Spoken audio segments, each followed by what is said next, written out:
Hello everyone. It is a great pleasure for me to share a few words on an extremely important topic: the protection of human rights defenders and journalists in Mexico and the fundamental role played by civil society and government bodies in the design of public policies for their protection.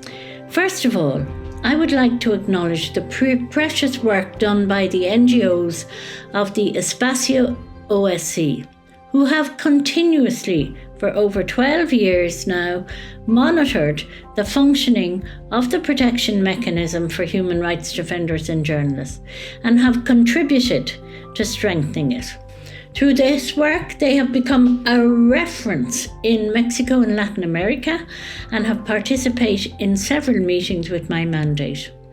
I am well aware that the sustained violence in Mexico continues to be one of the main obstacles to the work of human rights defenders and journalists.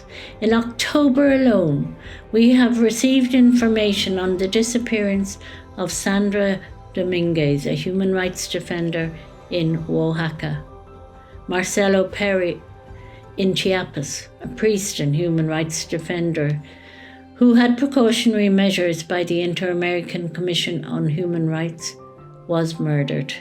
These cases are a cruel reminder that there is still an urgent need to strengthen capacities to prevent these attacks, adequately protect human rights and journalists, and, of course, thoroughly and effectively investigate these crimes. That is why strengthening the protection mechanism is more than necessary. It is imperative that the mechanism has the resources and structure to effectively protect those who are at risk because of their work.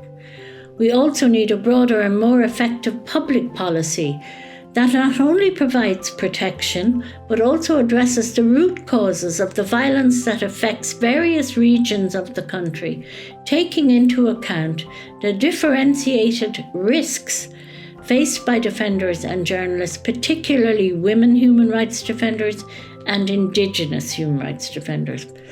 For all this, I welcome the efforts promoted by NGOs, the OHCHR, and government institutions through the working group created to strengthen the mechanism. This group represents an unprecedented exercise in the region, a space for sustained dialogue and collective construction of more effective public protection policies.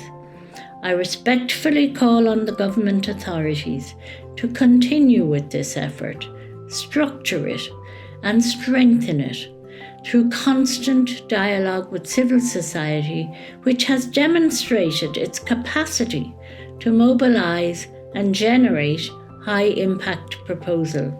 Thanks to the joint work, significant progress has been made in the institutional strengthening of the protection mechanism, and it is imperative that we continue on this path.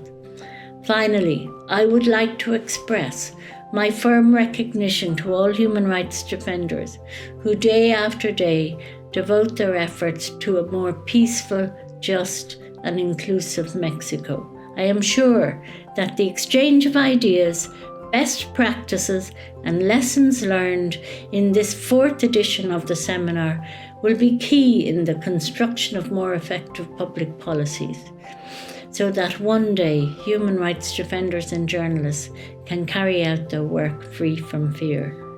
Thank you all for your commitment, for your tireless work, your resilience, your resistance, and your courage.